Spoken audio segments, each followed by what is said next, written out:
Takže čaute, vítam vás pri mojom ďalšom videu a v tomto videu vám ukážem staré sklady dynamitov, ktoré slúžili na odstrel kameňolomu.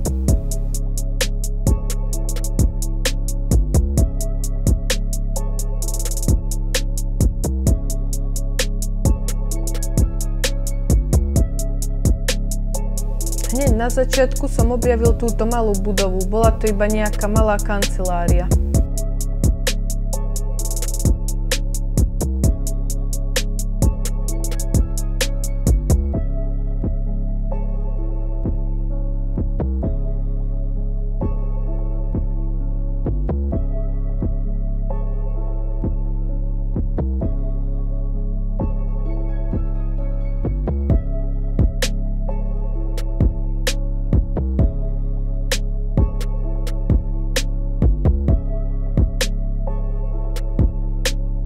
Noviny sú z októbra 2003.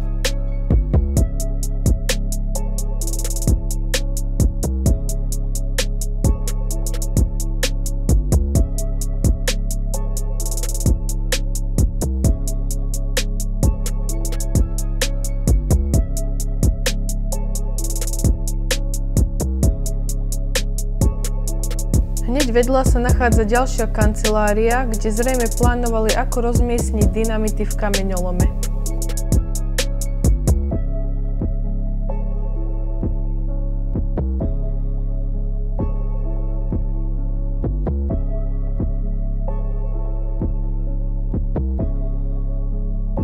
Tento trezor je stále zamknutý.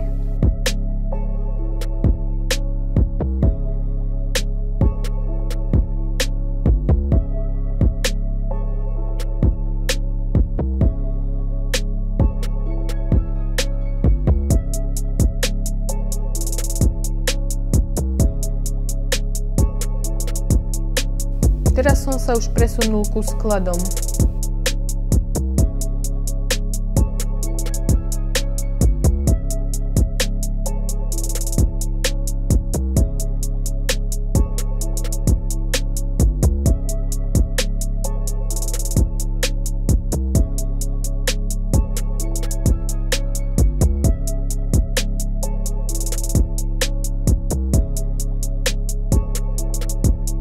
Inak chcel by som sa poďakovať za super hudbu, ktorú vytvoril Tomáš Vioral. V popise videa budete mať link na jeho SoundCloud.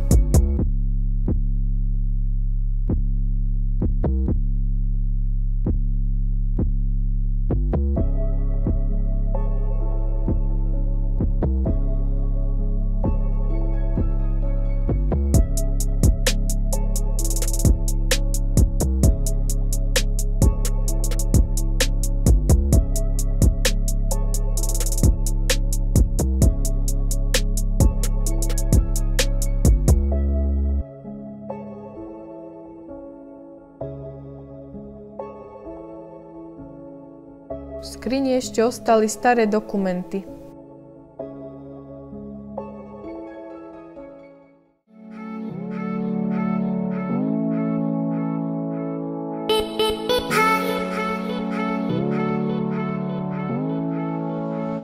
ak sa vám toto video páčilo, tak určite nezabudnite hodiť like, pokiaľ ste tu noví, tak aj odber, alebo môžete toto videjko aj zdieľať a dúfam, že sa uvidíme aj na budúce na ďalšom zaujímavom mieste a čaute.